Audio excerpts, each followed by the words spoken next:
to the Silver Spleen. I used to be an assistant professor who taught about film. See? I try not to talk like a professor in my reviews, because frankly it's not always very engaging. But sometimes when I'm working on a review, I'll write about some things that to me are very important in terms of a movie's context. Those things don't usually make the final cut of the review, because I feel like they're not very interesting to watch me talk about, or they're tangential to the movie. But for this video, I want to provide some of that context about why the new Hong Kong movie Vampire Cleanup Department is more interesting and more important than you might think. Once upon a time, Hong Kong produced vampire movies. The Chinese vampire, or gengxi, turned out to be a very popular subject. The Mr. Vampire series, starring Lam Tsing-ying, is the iconic franchise of the genre, but there are plenty of others. The gengxi movie was, in its time, very, very popular.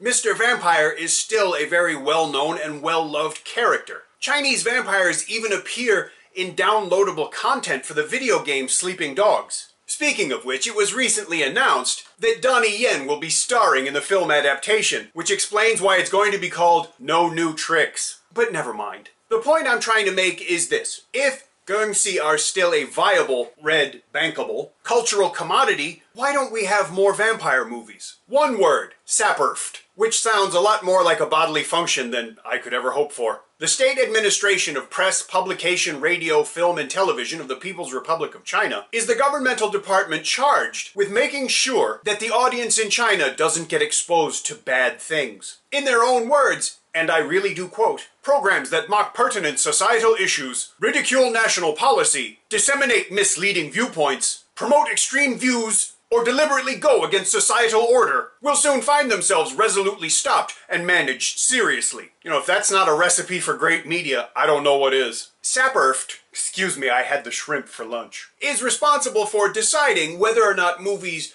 can play in cinemas in China. They don't have an actual set of rules that you could look at, but they make it really clear that if you want a movie to play in China, there's a few things you can't have. No gambling, or drugs, or hookers, or bad cops, or bad politicians, or good gangsters, or uncaught bad guys. Sometimes you can't even have not killed bad guys, or ghosts, or zombies, or vampires. Unless you tack on a horrendous epilogue to your movie, where we find out that the entire movie was the fevered hallucination of someone in a coma. Or it turned out that the story was actually from a novel, and it was being told to a group of people in a bookstore by the author. Or at the end, the ghost/vampire kind of rips off his mask and says, "Ha ha ha! I am not really a ghost. I am a real person, because after all, ghosts do not exist, and you would be foolish to believe in ghosts. Now, I must be arrested because I have done something wrong."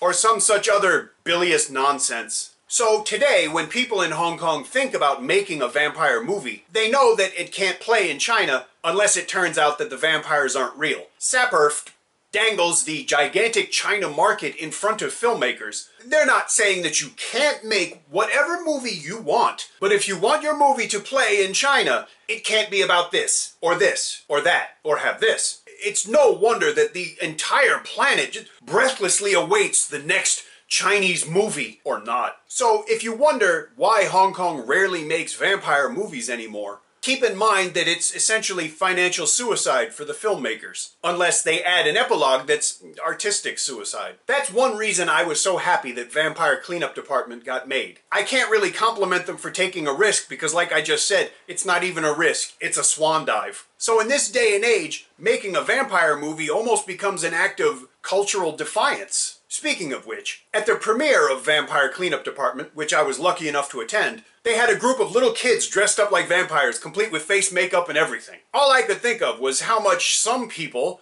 probably would have liked to prevent that. I was sincerely grateful to see all those little kids dressed as vampires, and I hope they grow up loving vampires as much as I do. I'm grateful for a lot of things about Vampire Cleanup Department. I'm grateful that it got made, and I'm grateful that at least when I watched the movie in Hong Kong, at the end of the movie, they were still vampires. If you want to find out more about Vampire Cleanup Department, watch my review. Thank you for watching, and I'll see you again soon.